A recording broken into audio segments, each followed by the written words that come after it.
कर्नाटका चुनाव में बीआरएस ने कांग्रेस की जमकर मदद की थी और अब इस चुनाव में कांग्रेस अपना कर्ज उतार रही है, क्योंकि कर्नाटक में भरपूर खजाना, ये तेलंगाना की जनता से लूटा हुआ माल कर्नाटका में कांग्रेस को दे दिया गया ताकि वहां कांग्रेस जीत जाए, फिर उसको मिलकर के तेलंगाना में जिल जाए। ये बीआरएस खेल करती है भाइयों। मैं आज पहली बार एक रहस्य खोलने जा रहा हूं। खोल दूं? सच बता दूं? बता दूं? बता दूं भाइयों? पहले कभी नहीं बताया, आज बता देता हूं। और मेरे पत्रकार मित्रों से भी कहता हूं, जांच करवा लेना। 100% सच्चाई बताने आया हूं मैं आज। जब हैदराबाद म्युनिसिपल कॉरपोरेशन का इलेक्शन हुआ, भारतीय जनता पार्टी 40-45 सीटें जीत करके आ गई। 48।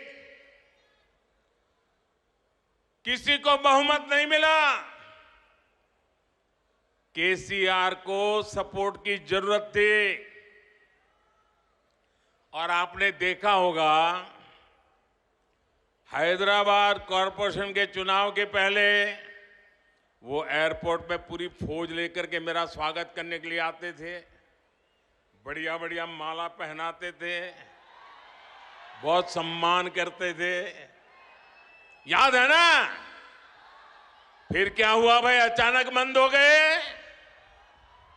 अचानक इतना गुस्सा क्यों निकल रहा है? इसका कारण यह है कि हैदराबाद के चुनाव के बाद, ये भी तारीख चेक कर ले मीडिया वाले, वो दिल्ली मुझे मिलने आए, बहुत बढ़िया मुझे शाल उड़ाई, बहुत मुझे आदर किया और इतना प्यार दिखाया, इतना प्यार दिखाया, ये केसीआर के कैरेक्टर में ही नहीं है। और फिर मुझे कहने लगे कि आपके नेतृत्व में देश प्रगति कर रहा है, हम भी एनडीए का हिस्सा बनना चाहते हैं, आप हमें एनडीए में शामिल कर दीजिए। मैंने कहा आगे क्या?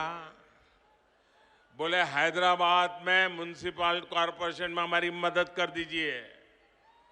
मैंने केसीआर को कहा, आपके कारनामे ऐसे हैं, मोदी आपके साथ जुड़ नहीं सकता है। हैदराबाद में हमें विपक्ष में बैठना पड़ेगा तो बैठेंगे। केसीआर की सरकार हमारे कार्यकर्ताओं पर जुल्म करेगी तो जुल्म सहेंगे, लेकिन हम तेलंगाना की जनता से दगा नहीं कर सकते हैं। भले तेलंगाना की जनता ने हैदराबाद में हमें पूर्ण बहुमत दे दिया, लेकिन 48 सीट भी तेलंगाना का भाग्य बदलने की शुरुआत है। और मैंने उनसे हर प्रकार से मदद करने का इनकार कर दिया। उनको एनडीए में एंट्री देने से इनकार कर दिया। उसके बाद उनका दिमाग फटका। फिर तो वो भांति भांति से दूर भागने रहे। मैं भ्रष्टाचार के सवाल पूछने लगा, फिर एक बार दोबारा आए। वो मुझे कह रहे हैं कि मोदी जी मैंने बहुत काम कर लिया, अब मैं सारा कारोबार केटीआर को दे देना चाहता हूं। मैं एक बार केटीआर को भेजूंगा, आप जरा उसको आशीर्वाद दे देना। ये उन्होंने मुझे कहा।